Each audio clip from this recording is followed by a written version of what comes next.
Ariel Tatum baru-baru ini membeberkan sifat asli lawan mainnya dalam film A Business Proposal Abizar Al-Ghifari. Hal ini diungkapkan saat dirinya menjadi bintang tamu di podcast Denny Sumargo. Denny Sumargo meminta Ariel Tatum untuk mendeskripsikan sosok Abizar Al-Ghifari dalam 3 kata. Ariel Tatum menjelaskan bahwa Abizar adalah sosok yang sopan, meskipun banyak netizen yang budiman mungkin kurang setuju dengan penilaiannya tersebut. Menurut Ariel Tatum, Abizar sangat sopan kepada semua kru film. Dia juga dinilai sebagai sosok yang sangat perhatian. Denny Sumargo menimpali, mungkin Abizar sering dicap urakan karena penampilannya yang seperti bad boy atau anak nakal. Ariel Tatum pun membenarkan ucapan Denny Sumargo. Dia mengatakan bahwa gaya Abizar memang terlihat urakan. Denny Sumargo lantas menambahkan bahwa Abizar sangat sopan, terutama kepada orang yang lebih tua darinya. Sebelumnya, Abizar Al-Ghifari mendapatkan banyak kritikan dari netizen yang budiman karena mengaku tidak menonton A Business Proposal secara penuh. Pernyataan Abizar terkait fans fanatik juga memicu amarah netizen yang berbakti. Penampilannya pun tidak luput dari kritikan, bahkan mengarah ke body shaming. Baik Abizar Al-Ghifari maupun Falcon Pictures telah meminta maaf atas kegaduhan yang disebabkan oleh sang aktor. Film A Business Proposal dijadwalkan akan tayang perdana pada 6 Februari 2025. Nah, gimana nih menurut netizen yang terhormat? Silahkan berkomentar ya. Aktor yang nge-remake drama Business Proposal merasa nggak perlu penonton. Ditanya, ingat gak komentar netizen yang kontra? Terus dia jawab, ngapain diingat? Mereka juga nggak bakal diundang di premiere. Ngambil peran itu katanya mau belajar karakternya. Tapi dramanya nggak pernah nonton, webtoonnya dia nggak pernah baca.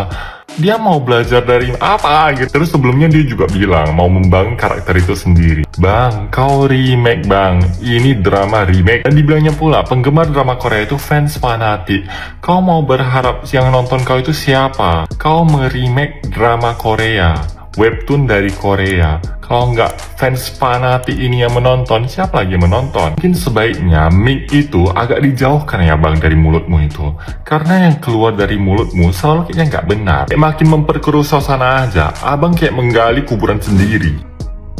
Gue baca ini gue langsung berpikir gila, lo nggak seprofesional itu ya ternyata. Dan dengan lo nggak nonton itu merupakan tindakan disrespect gak sih? Lo nggak menghargai film asli yang bakalan lo remake. Karena gini loh, film dia ini itu dipromosiin dengan membawa-bawa nama drama dari Business Proposal, remake Business Proposal. Jadi sudah sepantasnya si peran utama itu tahu gitu loh karakter dari peran yang lo mainin tuh apa. Gue kasih contoh ya, salah satunya ada Vino G. Bastian. Lo tahu film ini kan, Miracle in Cell No. 7 ini kan juga remake dari film Korea kan. Peran utamanya itu ada Vino G. Bastian. Dia untuk mendalami perannya, Vino tak hanya menonton film aslinya tapi juga melakukan riset ke sekolah putrinya. Bahkan dia sampai ke psikolog untuk cari tahu gitu ya peran dia tuh kayak bagaimana. Nih, Vino mengatakan sebebas apapun cerita diubah, bagi sebuah film remake harus tetap memiliki rasa yang sama seperti film aslinya. Makanya kenapa lu tuh harus nonton dramanya dulu. Even gue tahu lu mau bawain Business Proposal yang versi Indonesianya, gue ngerti. Cuma lu harus tahu juga karakter lo Kang Temu ini bagaimana. Biar pas orang yang nonton dia tuh tahu, oh ternyata ini Kang Temu tapi lebih kayak versi Indonesianya, ada perbedaan dikit-dikit. Kalian pasti ngikutin Abizar ini juga kan, yang jadi pemeran utama cowok di remake-nya Business Proposal versi Indonesia. Dari kemarin aku cuman kayak nonton doang interview dia, terus baca-bacain komen, dimana semua interview dia tuh pada blunder dan bikin semua fans tuh marah. Dari dia nggak nonton film Business Proposal, nggak baca webtoonnya, terus dia bilang fans drakor ini banyak yang fanatik. Sampai ini interview yang terakhir ya, kayaknya ini yang terbaru sih. Ini dia masih blunder lagi guys. Dia mengakui dia tuh yang paling banyak bacain komen netizen, yang kemungkinan besar pasti dia baca dong kritik-kritik dari kalian gitu ya terhadap interview dia yang kemarin-kemarin. Dan respon dia sekali lagi ini arogan banget. Dia bilang kayak ngapain juga diingat komentarnya, apalagi yang kontra, toh mereka juga pada nggak bakal diundang di premiere. Maksudnya nih kalian netizen yang udah hujat dia atau yang udah ngeritik dia dari kemarin, itu dia nggak peduliin kalian gitu, karena kalian juga nggak akan diundang ke premier. Aduh, kayak apakah Abizar ini nggak berpikir ya kalau nanti orang-orang ini yang dia bilang nggak penting, dia nggak inget komentarnya, dia nggak peduliin, toh nggak diundang ke premier, itu kan yang bakal nanti menentukan film dia tuh banyak yang nonton atau enggak, rame atau enggak. Menurutku nggak seharusnya sih dia berkomentar seperti itu ya. Lebih baik dia tuh minta maaf, atau kalau enggak ya diem aja. Karena menurutku tuh agak egois ya, karena film ini tuh bukan cuma dia yang main, tapi ada Ariel Tatum, ada pemain yang lain gitu. Jadi kayak kasihan yang lain kalau misalnya filmnya sepi. Ini belum tayang aja udah banyak banget loh kontroversinya karena dia doang. Kalau menurut kalian gimana guys? Tarik napas dulu. Gue gak expect itu keluar lagi dari mulut dia. Oke, wait. Sumpah, gue gak ada masalah personal sama Abizar. Gue nonton kok filmnya yang sebelumnya itu, yang balada si Roy. Pokoknya yang bareng sama Feby Rastanti. Pokoknya gue gak ada masalah personal. Cuma menurut gue, cara dia jawab sesuatu dan menggombar-gombarkan apa yang dia pahami terhadap dirinya, itu tuh angkuh banget. Karena dari kacamata gue, sebagai orang awam, sebagai penonton yang akan mengeluarkan uang untuk menonton film dari karya-karya aktor yang luar biasa di Indonesia, tapi ketika ada statement seperti itu tuh menciutkan niat gue, tau gak, buat nonton jadinya. Menurut gue ya, cara dia merespon komentar netizen itu hak dia, mau gimana pun dia respon terserah dia. Tapi ketika ada statement toh juga nggak diundang ke premier, itu tuh kayak menyepelekan, ngerti nggak? Kayak menganggap rendah, mudah nggak? Karena kalau itu disampaikan ketika lagi promosi film di podcast yang ditonton oleh publik, itu tuh bakal muncul persepsi-persepsi yang beda-beda, variatif dia. Ada yang mendukung, ada yang menghujat, ada yang nggak terima. Jadi kayaknya kalau kontroversial gitu jangan di state. Balik lagi, tim PR harus briefing sih, sumpah. Menurut gue ini harus di briefing banget, karena bisa mematikan segala jenis produksi, cuy. Apalagi Falcon udah sampai rilis ya surat permintaan maaf dan klarifikasi anything. Dan Abizar juga minta maaf. Sebenarnya mungkin dia tadinya mikir kayak this not gonna be this big, kayak nggak akan segede ini, kayak gitu ya. Tapi ternyata impactnya segede itu dari sekelibet kata dia mungkin atau segala macam. BTW gue nonton loh full podcastnya, jadi gue nggak nonton setengah aja, gue nonton full. Jadi gue mau tahu sebenarnya apa sih pemahaman beliau terhadap film ini. Tapi menurut gue ya salah aja sih, karena kan aktor buat karya untuk ditonton. Kalau penontonnya di underestimate, gimana caranya mereka bisa dihargai karyanya jika yang menonton karyanya aja dianggap kecil? Ya nggak sih? Jadi harapan gue untuk project yang skalanya besar, yang involve so many people, dan bukan cuma diri kita sendiri, yang mana kalau rugi itu bukan cuma kita yang rugi, tapi the whole production team, PH dan segala macam tuh bisa dipikir kembali. Karena ini yang namanya personal brand. Karena kalau udah keluar satu statement, terutama mewakili film atau mewakili project, pokoknya representative of one project yang di dalamnya bukan cuma kita, itu tuh bisa jadi tirani banget coy. Gila bahasa gue.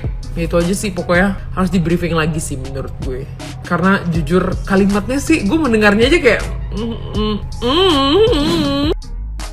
Ngakunya remake drama Korea, tapi pemeran utamanya aja nonton versi aslinya cuma 1 episode, itu pun gak selesai.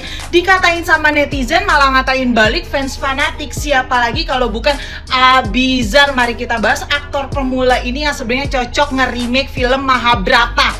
Sekarang tuh lagi rame banget netizen ngehujat satu series yang bahkan belum tayang, dimana series itu tuh meremake satu drama Korea yang lumayan agak terkenal ya, yaitu Business Proposal, yang di dalamnya diperankan oleh Ariel Tatum dan si Abizar ini. Hujatan netizen ini berawal dari mereka tidak terima kenapa sih pemeran utama laki-lakinya ini si Abizar, sedangkan ada beberapa artis Indonesia yang sebenarnya itu secara look, secara image itu cocok sama si pemeran utama yang versi aslinya. Contohnya itu kayak si Billy Davidson atau si Prince atau juga si Randy Martin. Sebenarnya hujatan tersebut terhadap si series ini tuh bisa berhenti sampai di situ menurut gua, kalau misalkan si Abizar ini mempromosikan dan menunjukkan, membuktikan kalau misalkan dia bisa memerankan si pemeran utama ini dengan baik.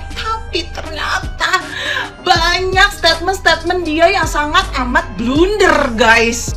Yang pertama, dia hanya menonton 1 episode dan itu pun gak selesai versi aslinya. Dan dia bilang dia mau menciptakan karakter sendiri. Ini judulnya aja remake. Bisa-bisanya lu mau menciptakan karakter baru. Yang kedua, ketika dia mendapat hujatan dari netizen atau pecinta drama asli Koreanya ini, dia malah ngatain balik netizen ini adalah fans fanatik. Sedangkan yang dia katain fans fanatik ini sebenarnya kalau misalkan si Abizarnya menunjukkan acting dia bagus, terus juga mirip gitu kan, attitude-nya bagus, si fans fanatik ini bisa loh berubah menjadi penonton setia seriesnya. Dan boom, bagus tuh ya kan ratingnya.